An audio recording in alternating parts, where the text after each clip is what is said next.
Muy bien.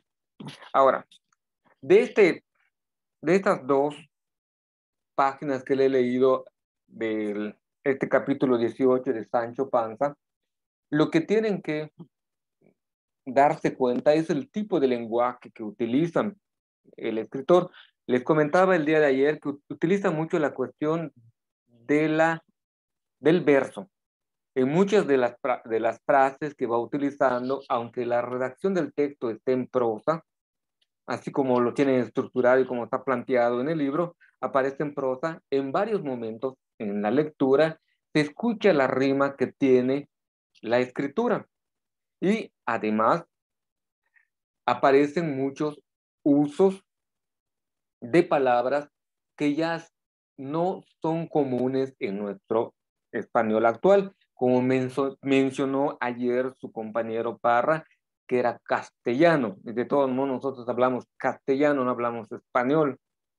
Español le decimos porque vino de España, pero la lengua que se difundió aquí en América es el castellano, que es el más común. Y actualmente no hablamos castellano, hablamos mexicano, porque también tiene unas particularidades propias en el acento y en las palabras que utilizamos. ¿Qué es lo importante? Ayer empezábamos a ver acerca del contexto, cómo ir descubriendo el contexto histórico en los elementos que nos van proporcionando la historia, paisajes, personajes, vestimentas que va describiendo el escrito. En el caso del video que vimos ayer, el tipo de vestimenta pues no lo describía el escrito, pero sí nos permitía en la puesta en escena de la obra de teatro de Las aceitunas de Lope de Rueda, nos permitía ver cómo era la vestimenta de los campesinos del siglo XVI, XV, XVI, allá en la España, y cómo era su lenguaje. Hoy, por lo que narra el texto que hemos leído, se hablan de pastores y se hablan de grupos de pastores. Los pastores llevaban sus rebaños en conjunto, no iban solos. Este, se le ocurre por qué los pastores no andaban solos, Mauricio. ¿Cuál era la razón por la que los pastores no andaban solos, sino en grupos?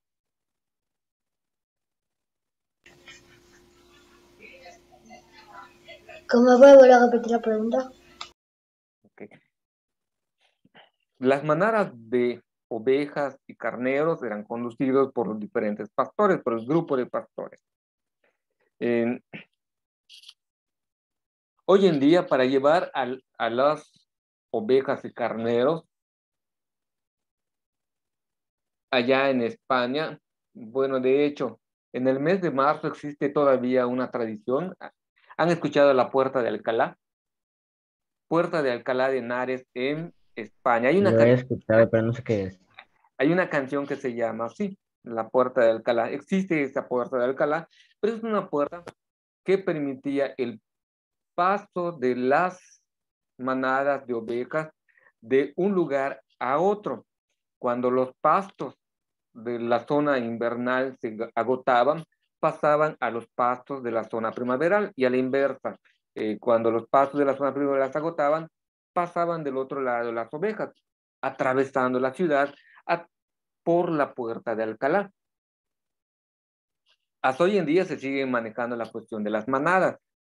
Eh, por cuestión tradicional se sigue haciendo ese ritual, pero de modo ordinario las ovejas se transportan en vehículos especiales, como ustedes han visto aquí en nuestro estado de Yucatán, para el transporte de las aves, de los cerdos y el ganado bovino mayor. Nosotros no tenemos mucho ganado ovino ni caprino, pero en otros lugares sí se consume mucho la carne, la piel y todos estos enseres que nos dan este tipo de reses, pero en nuestro caso ustedes han visto eh, vehículos trasladando aves, pavos y pollo, o cerdos o reses mayores. Hoy en día así lo transportan y hay veces van en caravana, 2 o 3 vehículos se están yendo. La pregunta, para contextualizar históricamente este momento, ¿por qué había un grupo de pastores. ¿Alguien pudiese dar una respuesta? ¿Por qué era importante que los pastores estén en grupo?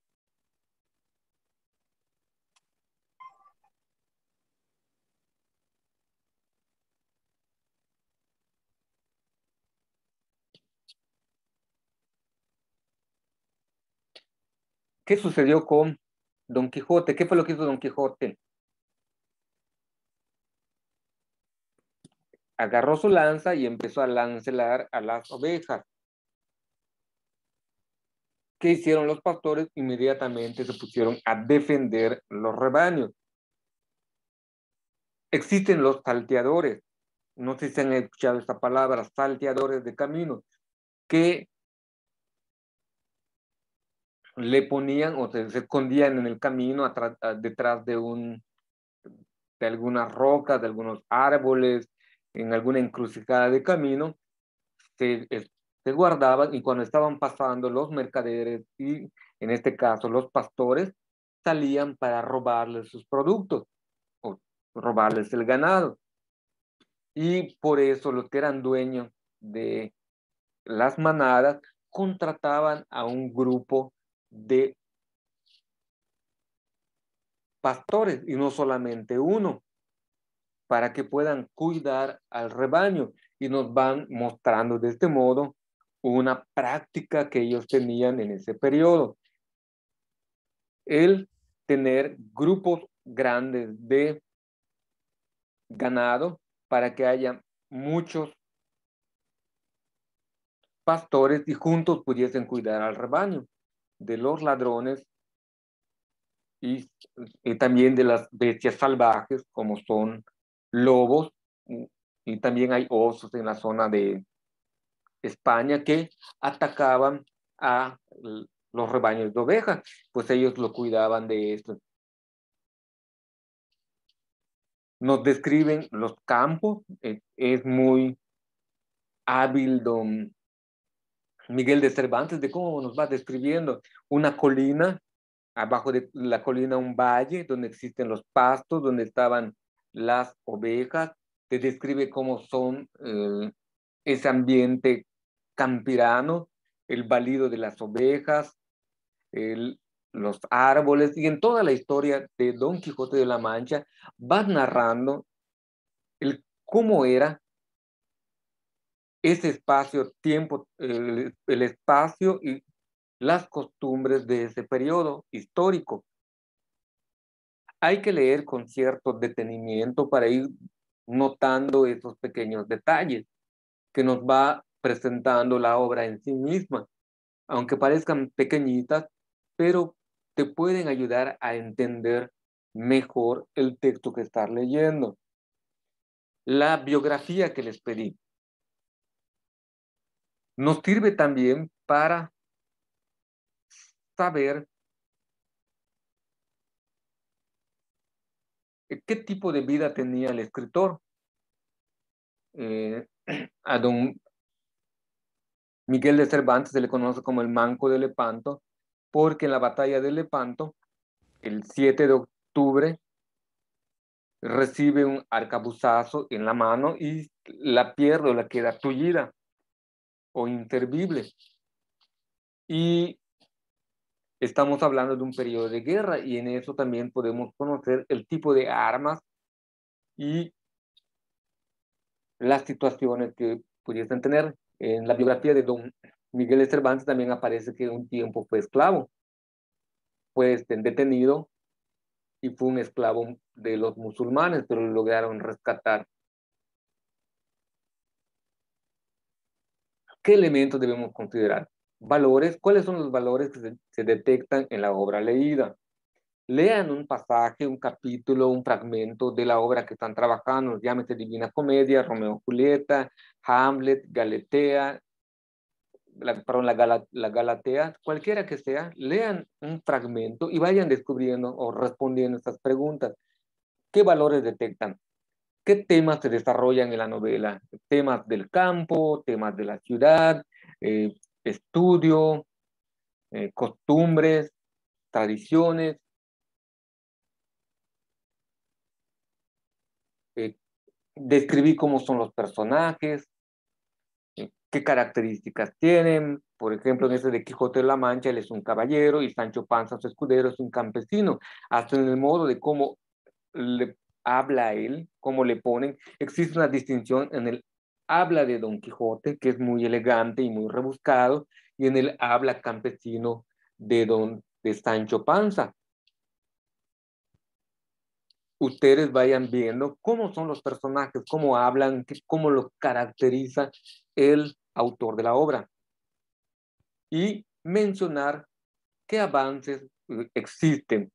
En este caso todavía utilizan condas, lanzas, espadas, pero en otros va a aparecer otros artilugios que hacen. En la obra anterior que vimos, en la aceituna, por ejemplo, el Torubio es pobre porque no tiene una carreta para que pueda subir la leña o los productos que trae de su parcela o de su cementera donde cultiva.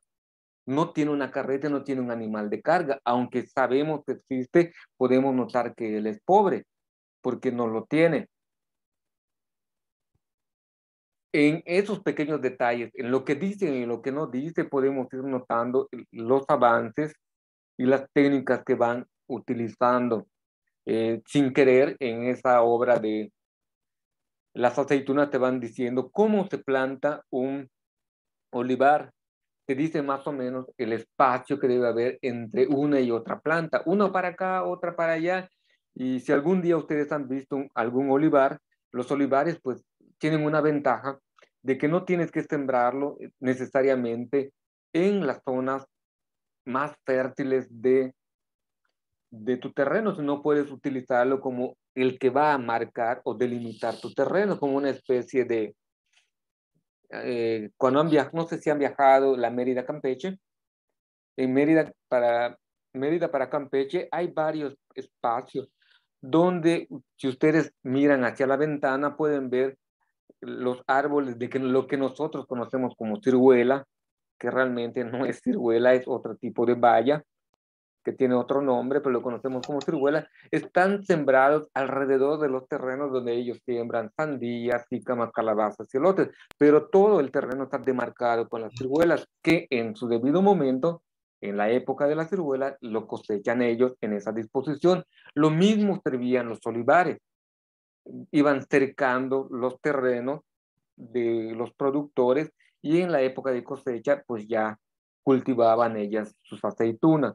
Bueno, por hoy sería todo lo que les comparto acerca de esta obra o esta novela del Renacimiento. Ahora vamos a pasar a la lección